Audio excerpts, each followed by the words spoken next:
Assalamualaikum warahmatullahi wabarakatuh. Oke, Anda semuanya. Ini Pak Wat akan menjelaskan tentang materi klasifikasi materi dan beban materi. Yang ketiga untuk IPA kelas 7. Materi pagi hari ini Pak Wat akan menjelaskan tentang bentuk-bentuk materi. Ini materi itu tidak, bukan materi pelajarannya tentunya, tidak ada materi. Oke, Anda semuanya, materi itu apa sih? Ya, bukan materi pelajarannya.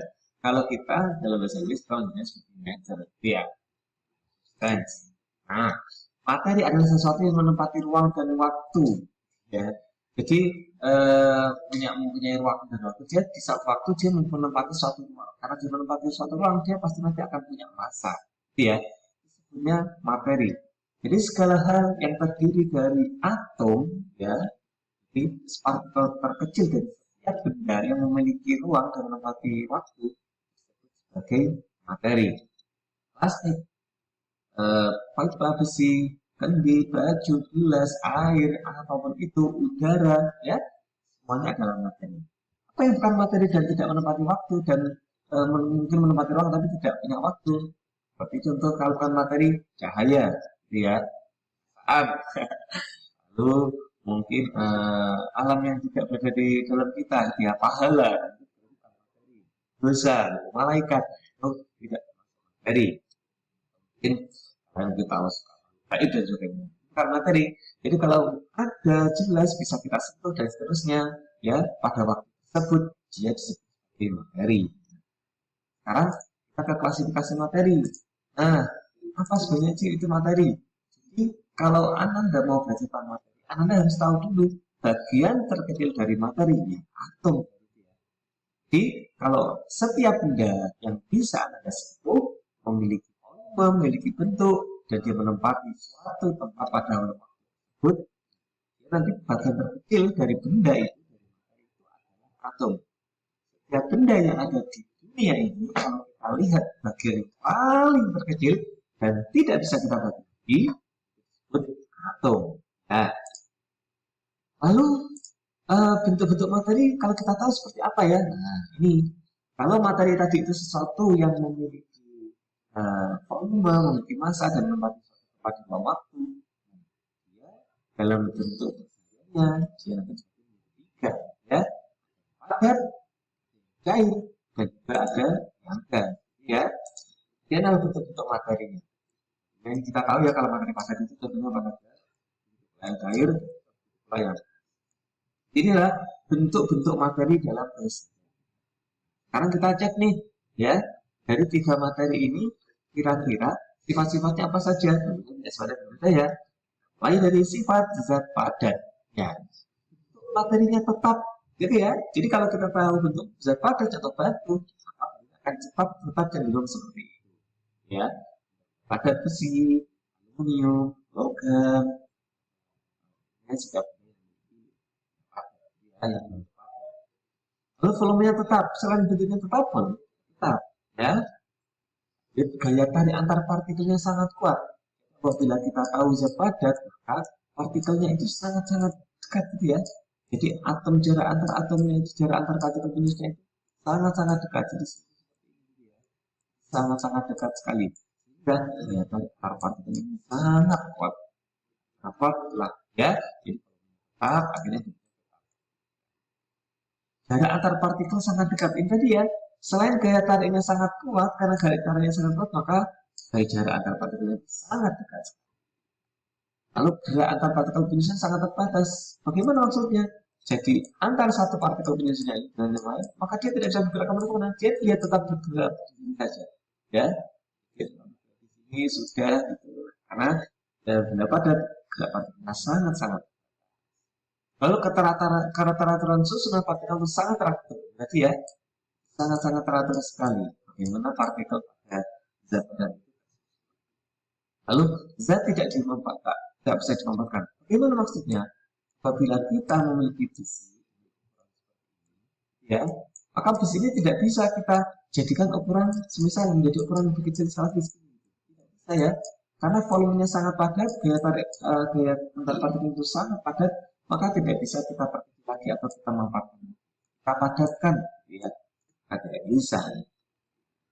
Kapan tidak? ya. Nah, aliran selang seperti ini ya, atau pipa gitu, maka zat padat tidak bisa. Dia nanti akan menghambat alir gitu ya. Dan itu adalah sifat-sifat dari zat padat. Itu ada next ke zat cair. Wah, ini salah ya. Cair ya. Oke. Kalau zat cair bentuk materinya tetap gitu ya. Volumenya juga tetap. Nah, tapi kayak oke, yes. Kita ke sini ya. Ya, masalah sulit ini ya. Kembali lagi ke kita. Oke, zat cair. Nah, ini ya, kita ke zat cair atau liquid. Ya, kalau solid. Kalau zat cair itu liquid. Nah, kalau zat cair, bentuk materinya bisa berubah tergantung tempatnya. Kalau kita punya air, kita tempatkan pada botol lap didih, nanti kita pindahkan ke beker gelas, gitu ya. Kita pindahkan ke tabung reaksi, atau kita pindahkan ke botol sirup. Maka air, misal kita punya air 100 ml, gitu ya. Maka air ini tetap air. Ini akan berubah sesuai dengan wadahnya. Ditaruh, diletakkan di wadah yang berbeda, maka air ini akan memiliki yang berbeda juga. Volumenya tetap ya, nah, nanti meskipun berubah, tapi volumenya akan tetap 100 mili. Volumenya air itu akan selalu tetap, ya tidak bisa berubah. Daya tarik antar partikelnya lemah, gitu ya. Kenapa lemah? Karena kalau air, partikelnya ada rendah-rendahnya dan sedikit tidak teratur, gitu ya. Jadi tidak pada tadi, ya tidak ya. Tapi pada jarak dan ada ketidakteraturan, ya. Diingat waktu dari saya cair seperti itu ya. Jadi sehingga daya tarik materinya itu sedikit lemah, tidak sekuat pada tadi. Jarak antar partikel renggang ya, kerenggangan seperti ini, distance, jarak. Jarak partikel penyusun sangat terbatas, gitu ya. Jadi kalau dia hanya bisa ini lalu kembali lagi adalah jarak partikel. Soalnya keteraturan susunan partikel kurang teratur ya. Zat tidak dapat dimanfaatkan sama seperti zat padat ya. Jadi kalau kita punya air ya, misalnya kita taruh di dalam gelas, nah, maka air ini semisal jumlahnya adalah 100 ml. Maka tidak bisa kita tekan sampai nanti menjadi 50, tidak bisa ya. Nanti zatnya tidak, volumenya tidak. Tapi air zatnya dapat. Tahu kan ya, kalau padat air mengalir kurang lama dan sebagainya gitu ya. Jadi kalau cair itu adalah sifat-sifat dari zat cair. Dan ke zat yang terakhir, zat ini, yakni zat gas. Kalau zat gas bentuk materi bisa berubah, gitu ya. Bentuknya bisa berubah sama seperti zat cair tadi ya. Kalau kita punya zat gas, kita taruh di balon atau pelembungan gitu ya, maka dia akan menyesuaikan seperti itu. Kalau punya bentuk seperti ini, ya dia akan menyesuaikan. Bentuk seperti itu, ya tetap zat gas ini sama dengan air, ini akan menyesuaikan. Tapi volumenya juga berubah. Nah, ya. Kalau tadi zat cair tetap volumenya, tapi ini bisa dirubah volumenya, gitu ya. Misal kita punya zat gas pada di sini dengan volume 100 kalau bukan mililiter ya, bisa juga mililiter. Gas dengan volumenya 100 ml. Lalu kita pindahkan ke angin ke dalam balon yang lebih kecil lagi. Maka dengan volume yang sama tapi bisa dipindahkan ke balon yang lain. Volumenya itu bisa dimanfaatkan, ya, bisa berubah volumenya. Daya tarik antar partikelnya sangat lemah. Nah, zat gas itu jarak antar partikel sangat jauh. Ya, antar partikel dengan partikel yang itu sangat berjauhan. Hampir tidak ada partikel ataupun itu ya. Daya antar partikelnya sangat lemah. Daya tarik antar partikelnya sangat renggang.